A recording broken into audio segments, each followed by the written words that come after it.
اعوذ باللہ من الشیطان الرجیم بسم اللہ الرحمن الرحیم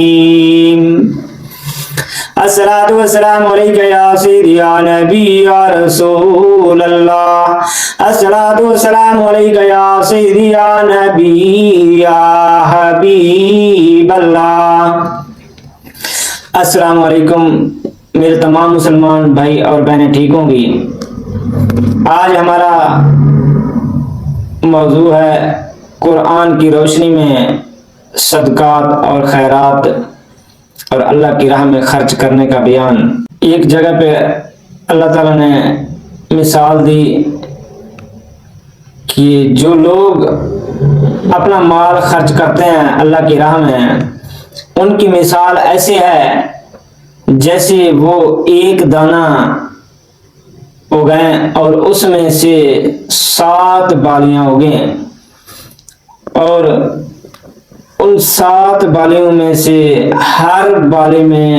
100 دانہ ہو۔ تو اللہ تعالیٰ نے فرمایا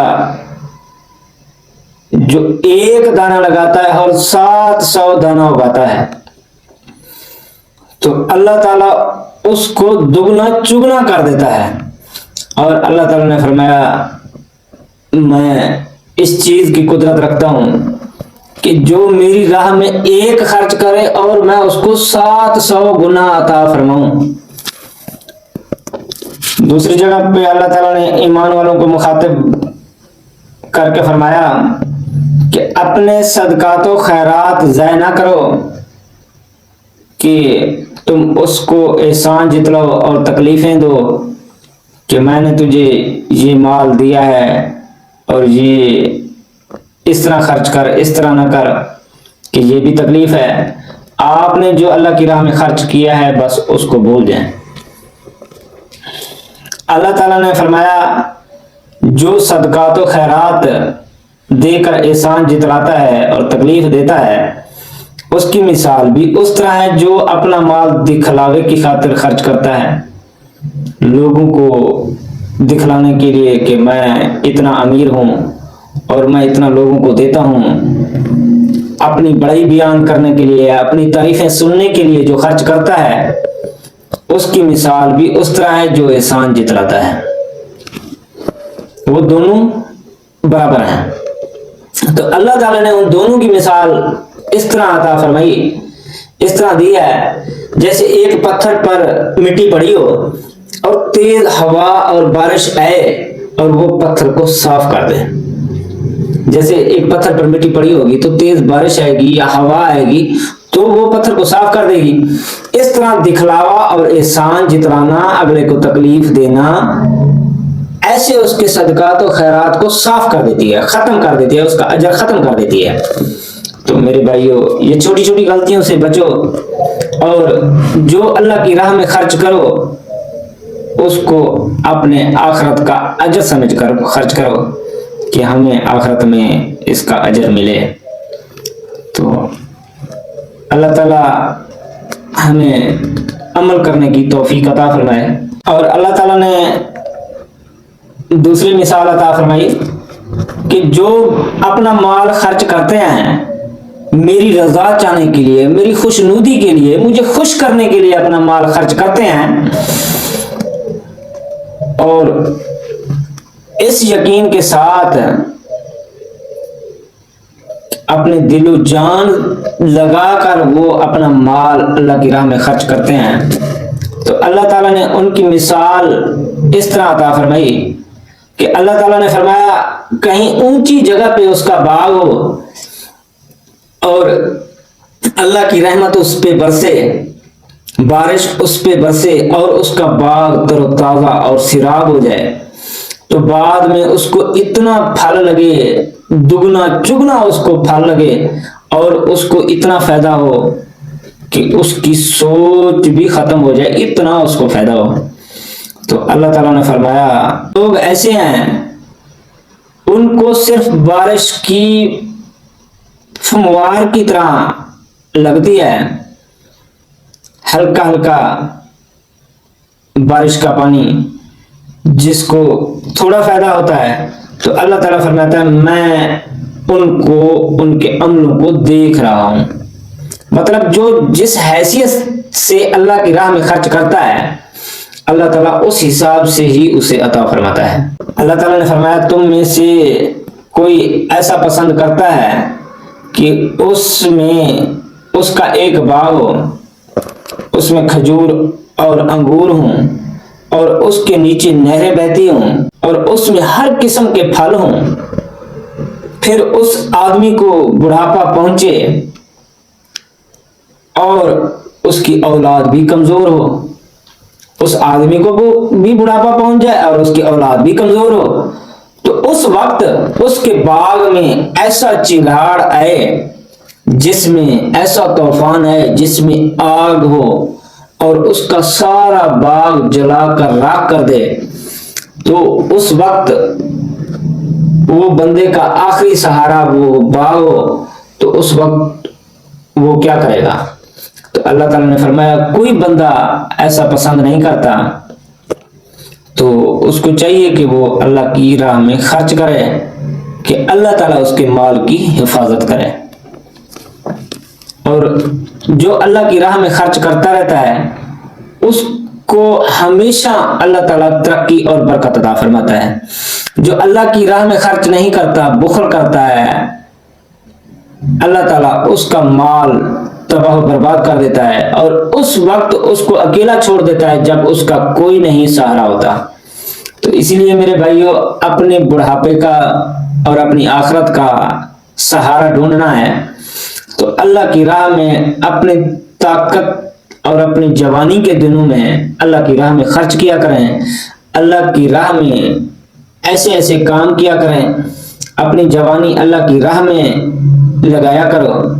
کہ اللہ تعالیٰ ہمیں جب ہم بے سہارا ہوں اس وقت اللہ تعالیٰ ہمیں سہارا عطا فرمائے. اور اللہ تعالیٰ نے فرمایا اے ایمان والو تم اس میں سے خرچ کرو جو تم نے کمایا پاک چیزیں, اور اس سے خرچ کرو جو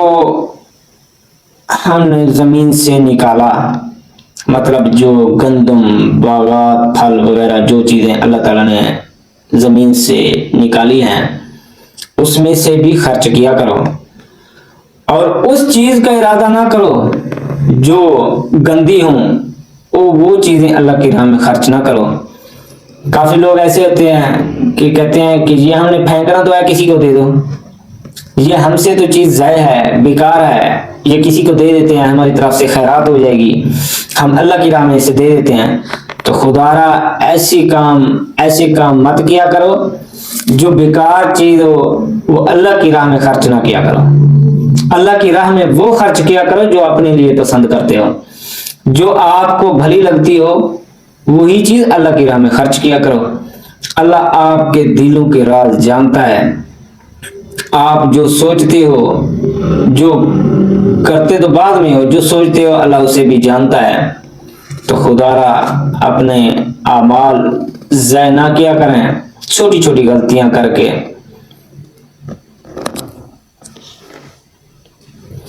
اور اللہ تعالیٰ نے فرمایا جب تم میری راہ میں خرچ کرتے ہو اپنی پاکیزہ چیزیں, اپنی پسندیدہ چیزیں, تو شیطان تمہیں روکتا ہے اور ڈراتا ہے کہ تم خرچ نہ کرو. کیوں؟ کہ آپ کو غریبی آ جائے گی, آپ پہ غربت آ جائے گی, آپ کا مال ختم ہو جائے گا اللہ کی راہ میں خرچ کرنے پہ. تو شیطان آپ کو روکتا ہے, ڈراتا ہے اور برے کاموں کا حکم دیتا ہے. تو خدارا اس کے خیالات سے بچیں, اس کے وہم و گمان سے بچیں جو شیطان آپ کو الٹے راستے پہ لگاتا ہے, اس سے بچیں اور اللہ کی فرما برداری کریں. کیونکہ مشکل وقت میں شیطان ہمارا ساتھ نہیں دیتا, ہمیں جب دیکھتا ہے مشکل وقت میں تو وہ بھاگ جاتا ہے, وہ کہتا ہے تیرا ہی کام, تو ہی جان, یہ مشکل وقت تیری وجہ سے ہی آیا ہے, اب تو ہی بھگت. کیونکہ اللہ جو ہے وہ اپنے بندے کو مشکل وقت میں اکیلا نہیں چھوڑتا, شیطان بندے کو اکیلا چھوڑ جاتا ہے. تو اسی لیے اس کی فرما برداری کرنی چاہیے جو ہمارے ہر خوشی اور غمی کے وقت میں ساتھ ہو. تو اللہ تعالیٰ فرماتا ہے میں تم سے وعدہ کرتا ہوں جو میری راہ میں خرچ کرے گا فراخ دلی سے، تو اللہ تعالیٰ اس بندے سے وعدہ کرتا ہے کہ میں تجھے بخش بھی دوں گا اور تجھ پر اپنا فضل بھی کروں گا، اور اللہ بہت وسعت والا، جاننے والا ہے۔ خدا را اللہ سے دوستی رکھیں، اللہ کی راہ پہ خرچ کریں۔ اللہ کی راہ میں خرچ کیسا ہے، کس طرح اللہ کی راہ میں خرچ کرنا چاہیے؟ اللہ کے جو گھر ہیں اور اللہ کی جو راہیں ہیں ان کو ہموار کرنا چاہیے، ان پر خرچ کرنا چاہیے۔ آج دیکھیں جو ہمارے مساجد اور مدرسے وغیرہ ہیں، جن جگہوں میں اللہ کا نام لیا جاتا ہے اور دین کے کام سکھائے جاتے ہیں، ان پہ غور کیا کریں، ان پہ خرچ کیا کریں۔ اور جو حقدار سب سے پہلے ہمارے قریبی رشتہ دار ہوتے ہیں، پھر ہمسائے ہوتے ہیں۔ سب سے پہلے اپنے ماں باپ، بیوی بچوں کو دیکھیں، ماں باپ کو دیکھیں، اور اپنے بہن بھائیوں کو دیکھیں، اور اس سے بعد خالائیں اور ماموں اور پھوپھیاں وغیرہ ان کو دیکھیں، قریبی رشتہ داروں کو دیکھیں، پھر اپنے قریبی ہمسایوں کو دیکھیں کہ کوئی بھوکا تو نہیں بیٹھا، کوئی بھوکا بیٹھا ہے، کیونکہ ہمسایوں کا پتہ ہوتا ہے۔ جو ہمسایوں کی قدر نہیں کرتا، ہمسایوں کا پتہ نہیں رکھتا، وہ انسان کہلانے کے قابل ہی نہیں ہے، کیونکہ انسان کو ہی انسانیت کا پتہ ہوتا ہے۔ جانور کا تو دیکھیں، ایک ہی جگہ پہ چارہ ڈالیں جانوروں کو، وہ ہر جانور کی کوشش ہوتی ہے کہ میں زیادہ کھا جاؤں، میں زیادہ کھا جاؤں، میں زیادہ کھا جاؤں۔ آج کل انسانوں کا بھی وہی حال ہے، وہ کہتا ہے میرا پیٹ بھر جائے دوسرا نہ کھائے، میرا پیٹ بھر جائے دوسرا نہ کھائے۔ یہ نہیں دیکھتے کہ وہ بھوکا مر رہا ہے تو اس کی بھی ہیلپ کرنی چاہیے، اس کی بھی خدمت کرنی چاہیے۔ یہ انسانیت ہے، اور جو انسانیت میں خیر بانٹتا ہے اللہ تعالیٰ ان پر اپنا خیر کرتا ہے۔ تو کوشش کیا کریں، اپنے قریبی رشتہ داروں کو دیکھا کریں، اپنے ہمسایوں کو دیکھا کریں، اور اللہ کی جہاں درس گاہیں ہیں، جو اللہ کا درس دے رہے ہیں، ان کو دیکھا کریں۔ مساجد، مدرسے اور مساجد میں جو متعین ہیں بندے، ان کو دیکھا کریں، ان کی بھی خوشیاں بانٹا کریں۔